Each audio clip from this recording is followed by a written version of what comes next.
ઓમ નમો નારાયણ. હું અરુણાબેન પી ગોસ્વામી સુરતથી તમારું સ્વાગત કરું છું અરૂપ્સ કિચનમાં. તો આજે આપણે બનાવશું બાફેલી મકાઈને વટાણા ચીઝવાળા. તો એના સારું આપણે આ વટાણા લીધા છે 1 વાટકો, અને એટલી જ આપણે મકાઈ લીધી છે, 2 ચીઝની ક્યુબ અને 1 માખણ બટર. મસાલામાં આપણે ચાટ મસાલો ને મરી પાવડર અને હંચર, થોડુંક આપણે અડધું લીંબુ લીધું છે ને પાણી જોહે. તો પહેલાં આપણે આ બેને બાફી લેવું. તો આમાં આપણે પાણી મૂકી દેવું ગરમ,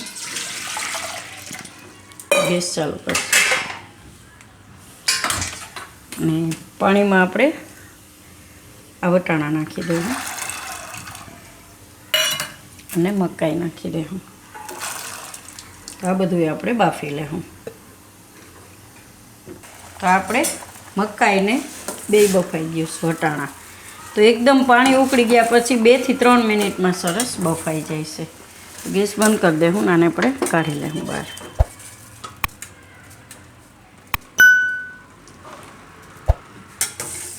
બધા એને કાઢી લેવું આ રીતે જારીમાં.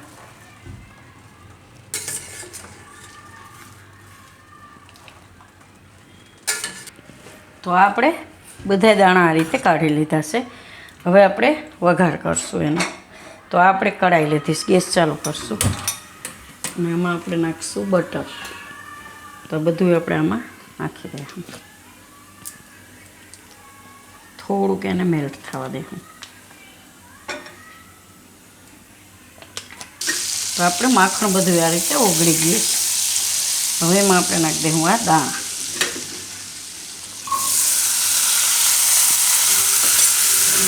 મિક્સ કરીશું.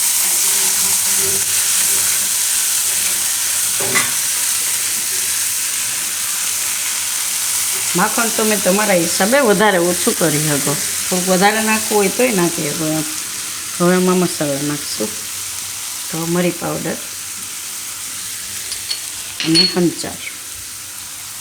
તો હંચર નાખીએ એટલે મીઠું નાખવાની જરૂર નથી. અને માખણ એ થોડુંક ખારું હોય ને ચીઝ એ થોડુંક ખારું હોય છે એમ. ને ચાટ મસાલો તો એમાંય મીઠાનો ભાગ હોય જ છે. આ બધું મિક્સ કરી લેવું.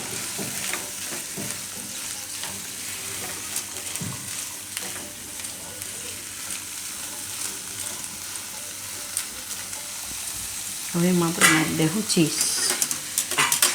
ગેસ ધીમો રાખીશું અને ચીઝને છીણીને એમાં નાખી દઈશું.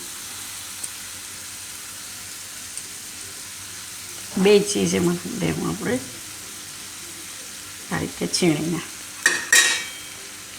તો આ ચીઝ આપણે એમાં નાખી દીધું. હવે આમાં આપણે ચીઝને મિક્સ કરી લેવું. તો બધું ચીઝ મેલ્ટ થઈ જાય તો એકદમ સરસ ટેસ્ટ આવશે એનો. ગેસ થોડોક વધારી દઈશું. એક દાણામાં ચીઝ કોટ થઈ જાય, બહુ ટેસ્ટી લાગે છે ખાવામાં. તો ઘણીવાર એવું હોય આપણે ભૂખ લાગી હોય રોંઢે, તો આવી રીતનું તમે બનાવી શકો. ફટાફટ થઈ જાય 10 થી 15 મિનિટમાં એમ. માખણ ને ચીઝ 2 આ રીતે કોટ થઈ જાય આમાં ચીઝ બધું.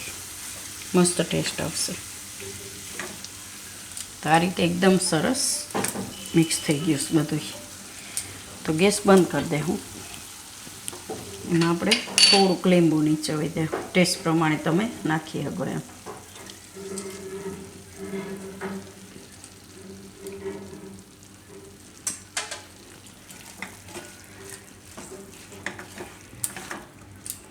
આને આપણે કાઢી લેવું.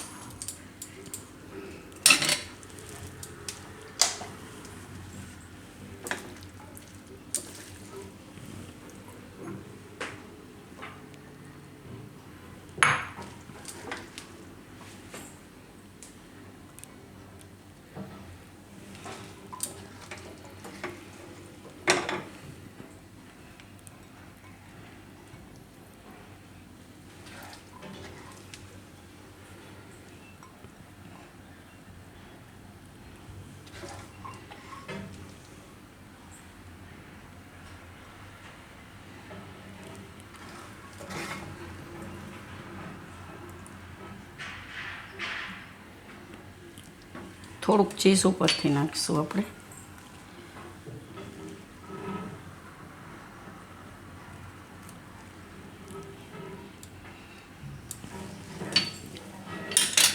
તો તૈયાર છે આપણા વટાણા અને મકાઈ ચીઝવાળી. તો જો તમને મારી આ રેસીપી પસંદ આવી હોય તેને લાઇક કરજો, શેર કરજો અને મારી ચેનલને સબસ્ક્રાઈબ કરજો અને બેલ આઇકન દબાવવાનું ના ભૂલતા. કમેન્ટ કરીને કહેજો કે તમને કેવા લાગ્યા ચીઝવાળા વટાણા અને મકાઈ.